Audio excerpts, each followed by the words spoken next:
মাদারীপুরের কালকিনি উপজেলার সাহেবরামপুর বাজারে সরকারি জায়গা দখল করে অবৈধভাবে গড়ে তোলা হয়েছে অসংখ্য দোকানপাট। এর ফলে প্রধান সড়ক সরু হয়ে যাওয়ায় সৃষ্টি হয়েছে তীব্র যানজট, যা প্রতিদিন ভোগান্তিতে ফেলছে কয়েক হাজার মানুষকে।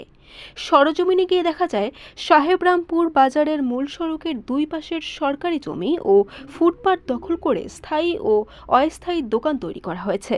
প্রভাবশালী মহলের মদদে এসব অবৈধ স্থাপনা গড়ে ওঠায় সাধারণ মানুষের চলাচলের জায়গা সংকুচিত হয়ে পড়েছে। অনেক জায়গায় খাল দখল করে দোকান নির্মাণ করায় সামান্য বৃষ্টিতেই সৃষ্টি হচ্ছে জলাবদ্ধতা। রাস্তা দখল করে ব্যবসা প্রতিষ্ঠান ও যত্রতত্র যানবাহন পার্কিং করার ফলে বাজারে সব সময় যানজট লেগেই থাকে। বিশেষ করে স্কুল কলেজের শিক্ষার্থী, রোগী ও সাধারণ পথচারীদের চলাচলে চরম বিঘ্ন ঘটছে।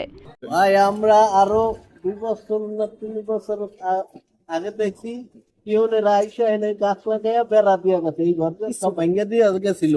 পরবর্তীতে সরকার দেশে পরিবর্তন হয়েছে, একজন দখলবাজি আইয়া এই ঘরটা উঠাইয়া রোডটা সব দাম পড়াইতেছে। যারা মালিক ছিল এই পাশে বিক্রি করছে। এই সরকারি জায়গায় আপনি নিজে দখল করে এই দোকান করতেছেন? না, আমার ফ্যামিলি ভাড়াটিয়া। কার থেকে ভাড়া? আগে যে ছিল এই নাম কি? মুকসেদ মাস্টার। স্থানীয়দের অভিযোগ, কয়েক মিনিটের রাস্তা পার হতে এখন ঘন্টার পর ঘন্টা অপেক্ষা করতে হয়। যানজটের কারণে অনেক সময় জরুরি অবস্থায় অ্যাম্বুলেন্সও আটকা পড়ে থাকছে। এলাকাবাসী জানান, রাস্তার উপর দোকান বসানোর কারণে ভ্যান, রিকশা চলাচলেরও জায়গা থাকে না। বাজার করতে এসে আমাদের চরম ভোগান্তিতে পড়তে হয়। প্রশাসনকে বারবার জানানো হলেও কোনো স্থায়ী সমাধান হচ্ছে না।